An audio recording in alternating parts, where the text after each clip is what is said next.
કામની kitchen tips. જ્યારે રાત્રે બચેલા ચોખાને ગરમ કરવામાં આવે છે ત્યારે તે ઘણીવાર સૂકા અને સખત બની જાય છે.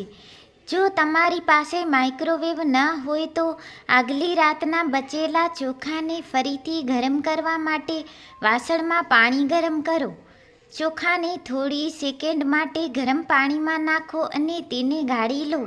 પછી જુઓ કે તમારા ચોખા એકદમ તાજા થઈ જશે.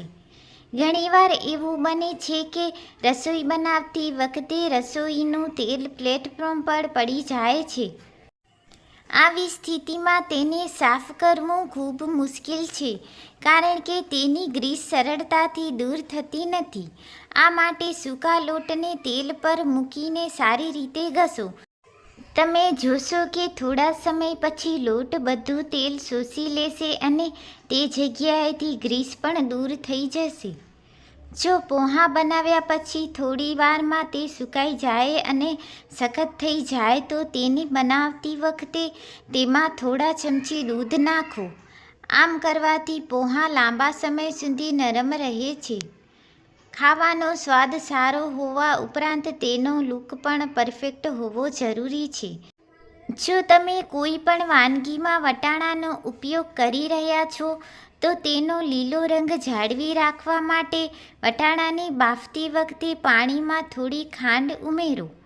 આ વટાણાની લીલોતરી જાળવી રાખશે.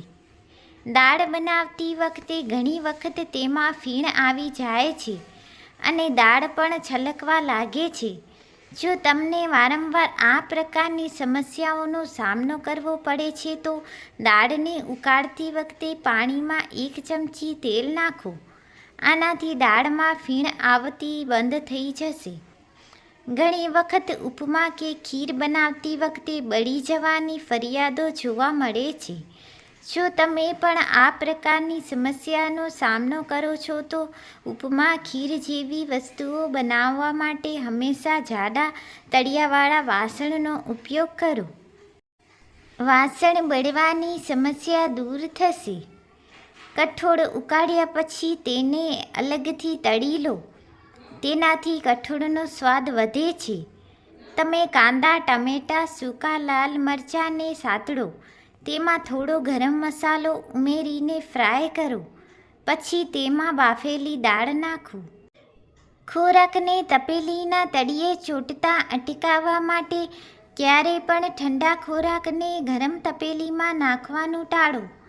આ ઉપરાંત સંપૂર્ણ સ્વચ્છ ન હોય તેવા વાસણમાં ખોરાક ન રાખો. નહીં તો એકઠો થયેલો પદાર્થને કારણે ખોરાક બળી શકે છે.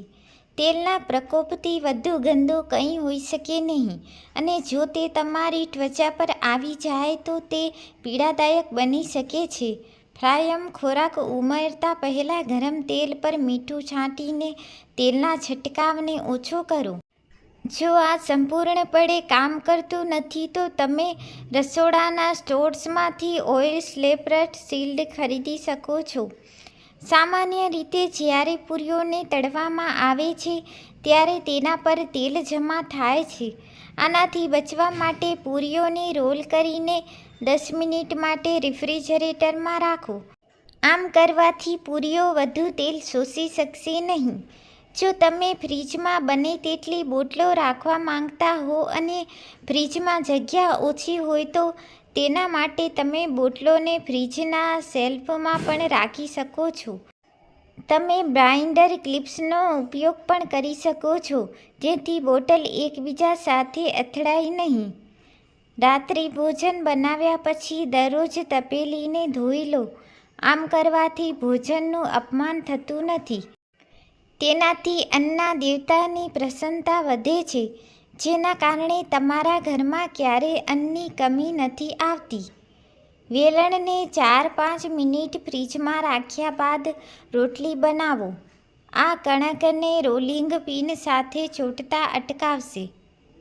બારીક સમાયેલા શાકભાજીને રાંધવાથી વપરાશમાં 50% સુધીનો ઘટાડો થઈ શકે છે. તેથી શાકભાજીને બને તેટલી બારીક કાપો.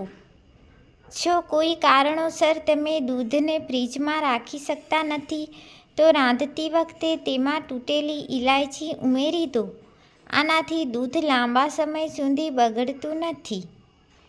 જો તમને લાગે કે દૂધ દહીં થવાનું છે તો તેમાં 1 ચમચી પાણી અને અડધી ચમચી ખાવાનો સોડો મિક્સ કરીને ઉકાળો. આમ કરવાથી દૂધ બગડશે નહીં.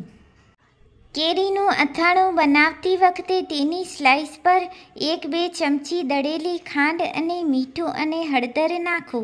તેનાથી અથાણામાંથી વધારાનું પાણી નીકળી જશે અને અથાણાનો રંગ પણ બગડશે નહીં. ઘણા લોકો એવી ફરિયાદ કરે છે કે જ્યારે પણ તેઓ બટેકાના પરાઠા બનાવે છે ત્યારે રોલિંગ કરતી વખતે તે ફાટી જવા લાગે છે. આનાથી બચવા માટે કણકને નરમાશથી ભેળવો અને કણકને રોલ કરતી વખતે કિનારીઓ પર નહીં પણ મધ્યમમાં પહેલાં દબાણ કરો. આના કારણે તમારા પરાઠા ફૂટશે નહીં. જો કોઈ વાસણ રાંધતી વખતે ખૂબ જ ખરાબ રીતે બળી જાય અને તેને સરળતાથી સાફ ન કરી શકાય તો તેમાં વપરાયેલી ચાની પત્તી અને પાણી નાખીને થોડીવાર રહેવા દો. આ પછી વાસણો સાફ કર્યા પછી સરળતાથી ચમકશે. દાળ સહેજ બળી ગઈ હોય તો દાળમાં 2 થી 3 ચમચી દેશી ઘી ઉમેરીને મિક્સ કરી લો.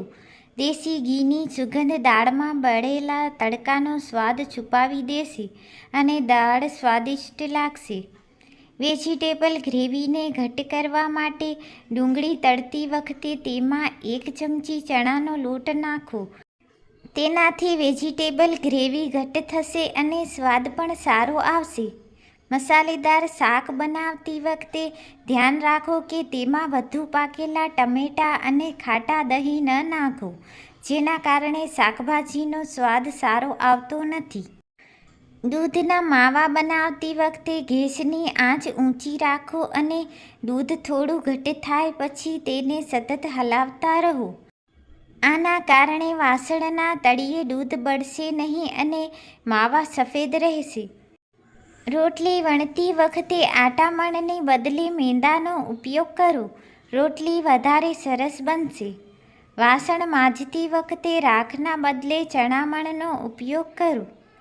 રસોડા કે કિચન પ્લેટફોર્મ ધોવા માટે સારી ગુણવત્તાવાળો સાબુ કે પાવડર વાપરો, જેથી વાસણોમાં તે ચોંટે નહીં. તમને વધુ સમય ન મળતો હોય તો કિચનના પ્લેટફોર્મના ખૂણા મહિનામાં એકવાર ધોવા કે લૂછી લેવા.